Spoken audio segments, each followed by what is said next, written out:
The year is 1421. While Europe struggles through the Dark Ages, a fleet of ships so massive they dwarf anything the world has ever seen cuts through the Pacific Ocean. Each vessel stretches longer than a football field. Their red silk sails blot out the sun. At their helm stands Admiral Zheng He, a 7-foot-tall Muslim eunuch commanding the most powerful navy ever assembled. But this time, something is different. This time, instead of turning back toward China after reaching Africa, the fleet continues east. The compasses spin, the stars shift, and when land finally appears on the horizon, it isn't the Spice Islands of Indonesia or the familiar coasts of India. It's a continent no Chinese eye has ever witnessed. What you're about to discover is a timeline that almost happened. A world where the dragon banner of the Ming Dynasty flew over the Americas 70 years before Columbus ever set sail. This is the story of how one decision by one emperor could have rewritten 5 centuries of history. And the terrifying part? We came closer to this reality than you think. To understand how China nearly colonized America, we need to rewind to 1402. The Yongle Emperor has just seized power through brutal civil war, overthrowing his own nephew. His legitimacy questioned, his throne secured by blood and betrayal, Yongle needs something more than conquest. He needs glory. He needs to prove that the mandate of heaven truly rests with him. So he does what no emperor before him dared attempt.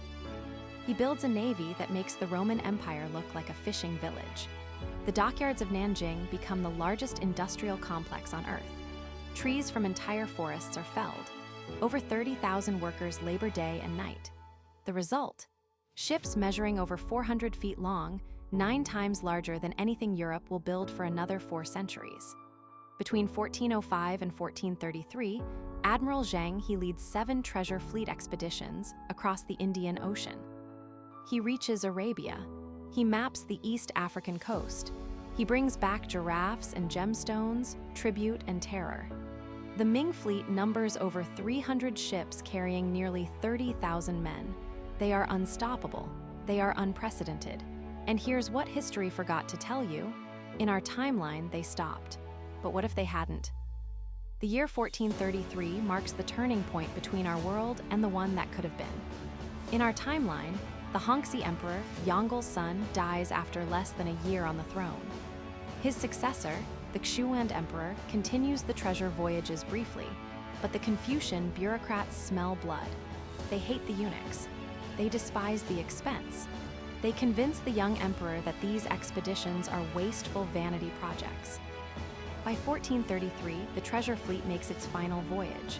The ships are left to rot in harbor. The records are destroyed.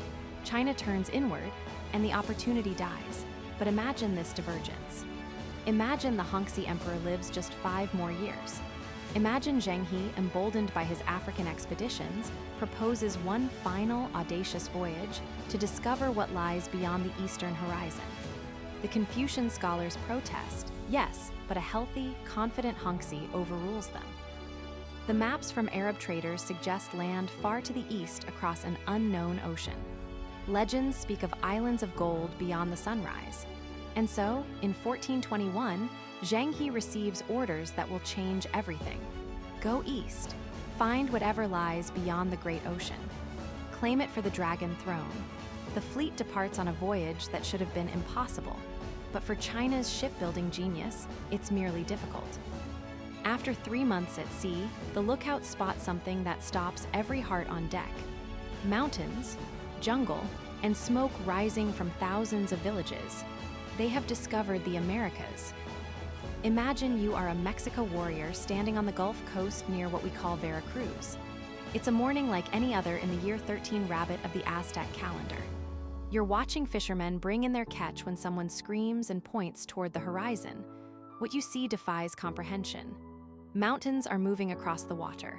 No, not mountains, ships, but ships like nothing in your people's mythology. They are painted red and gold. Their sails stretch higher than the greatest temple in Tenochtitlan. As they approach shore, you realize these vessels are built from wood, yes, but wood shaped by techniques your people have never imagined. The hulls are segmented into watertight compartments. The sails can pivot to catch wind from any direction, and the sheer size, a single ship could carry your entire village. When the strangers emerge, you expect gods or demons. What you get is stranger still. Men with faces unlike any you've seen, neither Mexica nor Mayan nor any neighboring people. They wear silk robes of breathtaking complexity.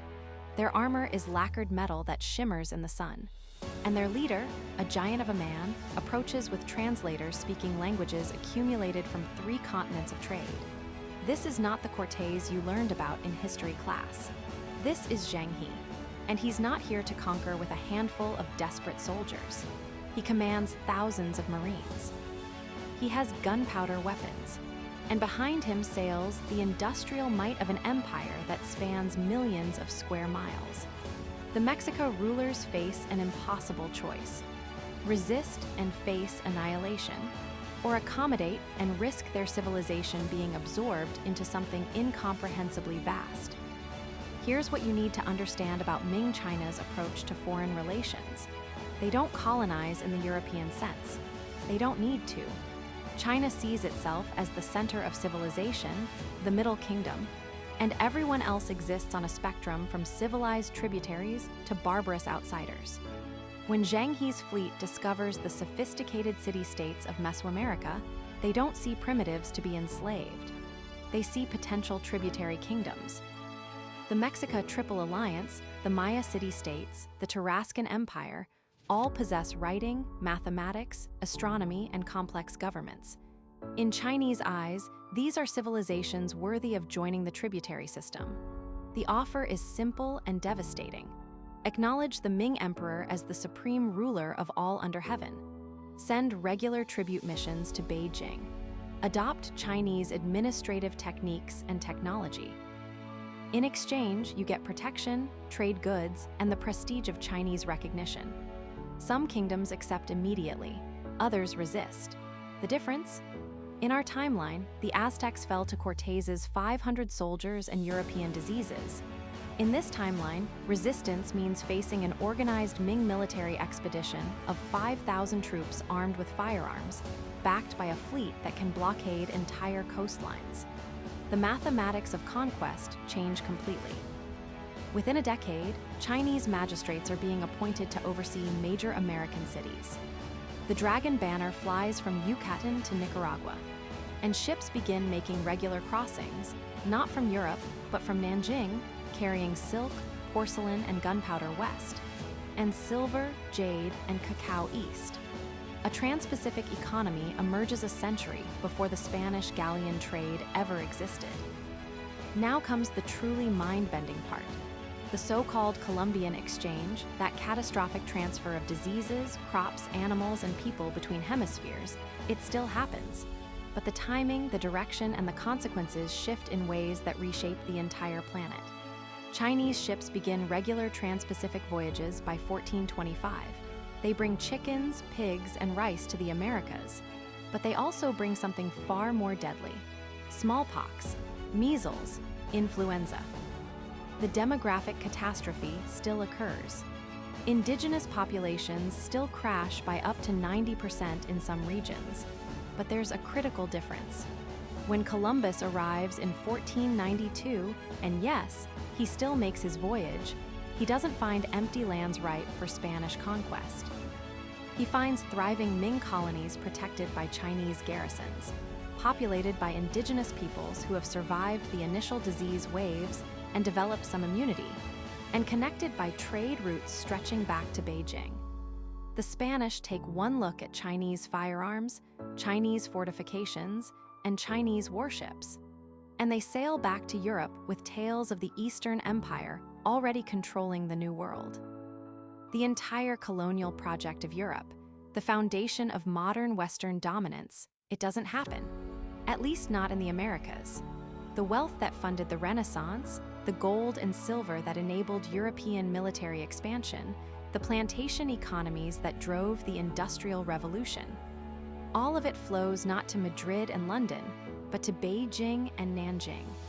The global balance of power tilts permanently eastward. Let's talk about silver. In our timeline, the Spanish discovered the silver mountain of Potosi in present-day Bolivia in 1545.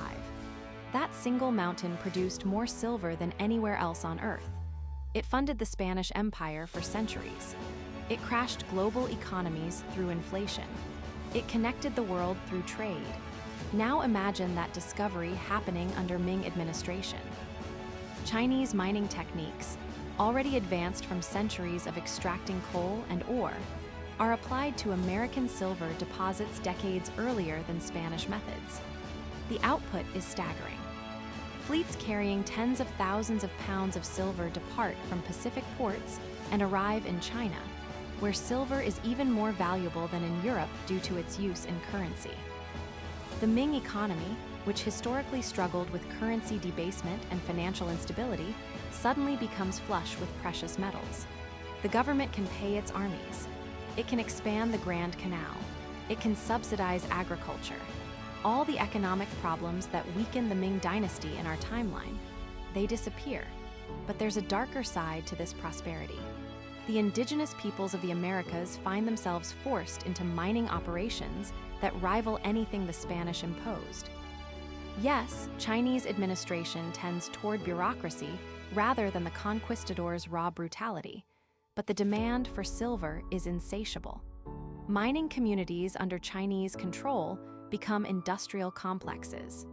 The environmental devastation of mercury processing begins a century early, and the population of Chinese migrants to the Americas swells into the millions. By 1500, cities in Mexico and Peru have populations that are 20% Chinese. Merchants, administrators, soldiers, and settlers, creating a truly hybrid civilization that speaks multiple languages and worships multiple pantheons. Architecture tells the story of empires better than anything else. In this alternate timeline, something extraordinary happens along the western coast of America. The Ming begin constructing what they call the Eastern capitals, cities designed to mirror the grandeur of Beijing itself. Imagine walking through what we know as Mexico City, but in this world, it's called Dongjing, the Eastern capital. The Aztec temples haven't been destroyed. Instead, they've been incorporated into a larger complex that includes Chinese-style pagodas rising next to step pyramids. The building techniques merge. Chinese architects learn from indigenous stoneworking genius. Indigenous builders adopt Chinese joinery and roof designs. You see walls built from volcanic stone in the Aztec tradition, but topped with curved tile roofs in the Ming style. Gardens combine Chinese principles of harmony with indigenous understanding of local plants. It's an architectural fusion that has never existed in our world.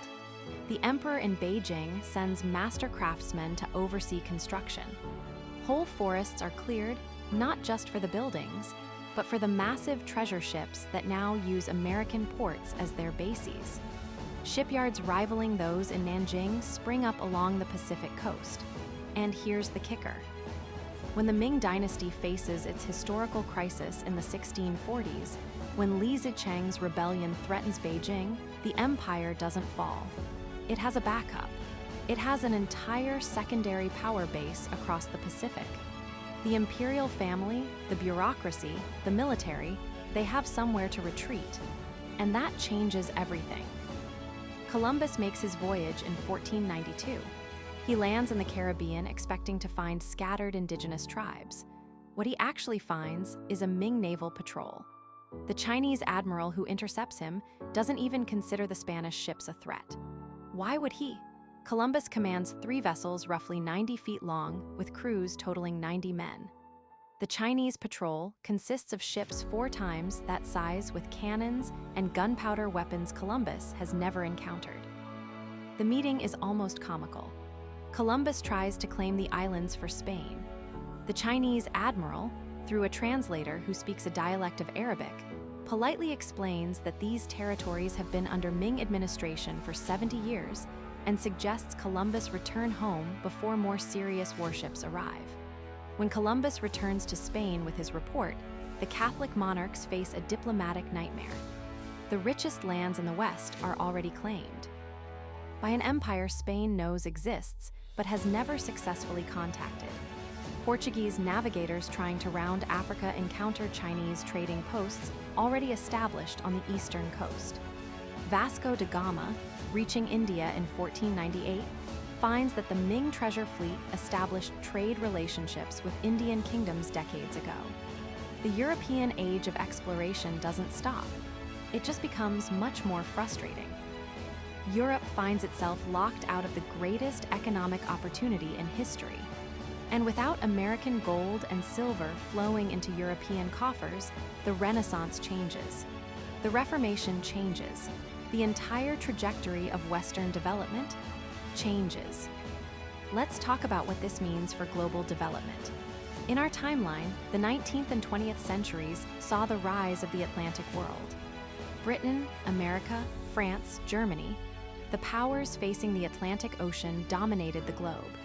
That geographical advantage, easy access to American resources and markets, shaped everything from the Industrial Revolution to world wars to modern globalization. But in this timeline, the Pacific becomes the center of world affairs by 1500. Chinese shipping lanes connect Asia to America in regular, reliable routes. The technology to cross the world's largest ocean becomes routine for Chinese navigators 2 centuries before European ships regularly cross the Atlantic. Economic power consolidates in Beijing. Cultural exchange flows primarily east-west across the Pacific rather than east-west across the Atlantic. And here's the fascinating part. China doesn't industrialize in the same way Europe did. The Ming economy, flush with American silver and resources, doesn't face the same pressures that drove European industrialization. They can afford to maintain traditional production methods because labor is cheap and resources are abundant. But gunpowder technology, that advances rapidly. Chinese firearms, already ahead of European designs in the 1400s, continue to improve with the resources of an intercontinental empire.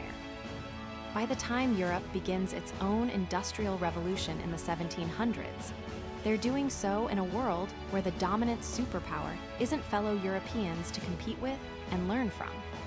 It's a Chinese empire that spans 2 continents and sees Europe as a minor tributary region barely worth the effort of conquest. Remember how I mentioned that the Ming dynasty historically fell in 1644? Let me tell you exactly what happened.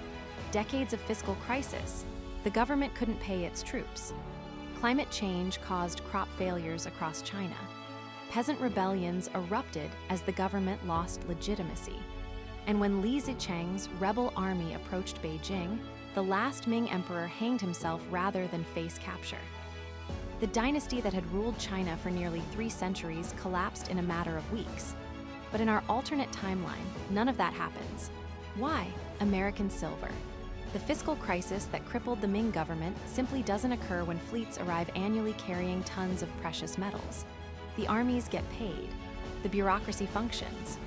When drought strikes China, grain can be imported from American colonies where Chinese agricultural techniques have been adapted to New World crops. The dynasty that should have fallen endures. When the Manchu invasions come, and they still do, the Ming can afford to field larger, better-equipped armies. The transition to Qing rule either never happens, or it happens through negotiation and intermarriage rather than conquest. The Ming dynasty, strengthened by its American empire, continues into the 1700s, then the 1800s, then, who knows, perhaps into the modern era. You might be watching this video in a world where the Ming dynasty still rules, adapted and modernized, but never replaced. A world where the longest-lasting government in human history isn't debatable. It's simply the Ming, whose reign stretches from 1368 to the present day. So why didn't this happen? Why did Zheng He's fleet turn back? Why did China burn its own naval records and abandon its supremacy at sea? The answer is painfully simple and utterly human: politics. After the Yongle Emperor died, his successors listened to Confucian bureaucrats who saw the treasure fleets as expensive wastes of resources that empowered eunuchs they hated. The scholarly class convinced young emperors that true civilization meant looking inward, not adventuring abroad. They argued that China had everything it needed within its borders. They believed that barbarian lands offered nothing worth the cost of acquisition. They were catastrophically wrong. The decision to end the treasure voyages was one of the most consequential in human history. It meant that when Europe finally developed ocean-crossing technology, they found a vacuum in the Americas. It meant that Western rather than Eastern culture came to dominate the modern world. It meant that the balance of power for the past 5 centuries tilted toward Atlantic nations rather than Pacific ones. One emperor living 5 more years. One admiral convincing his sovereign to attempt one more voyage east instead of west. One decision to preserve rather than destroy the naval records. That's all it would have taken. The technology existed. The capability was there. The opportunity presented itself, and China chose to turn away from it, allowing Columbus, 70 years later, to claim glory that could have belonged to Zheng He. History turned on that choice, and we're still living in the shadow of what might have been. Before you click away, thinking this is just an interesting historical what-if, consider this. The echoes of this lost timeline still ripple through our present. When you look at a map and see how the Pacific Ocean is the largest geographic feature on Earth, yet how little it mattered to global power for most of recent history, that's the result of China turning inward. When you see modern China investing trillions in belt and road infrastructure, trying to connect Asia to markets across Eurasia and Africa, that's an empire remembering what it once had and lost. When you watch as the Pacific century finally arrives in the 21st century, 500 years late, that's history correcting itself. Some historians argue that we're not living through a new rise of China, but rather a return to the historical norm. For most of human history, China was the world's largest economy, most advanced civilization, and dominant power.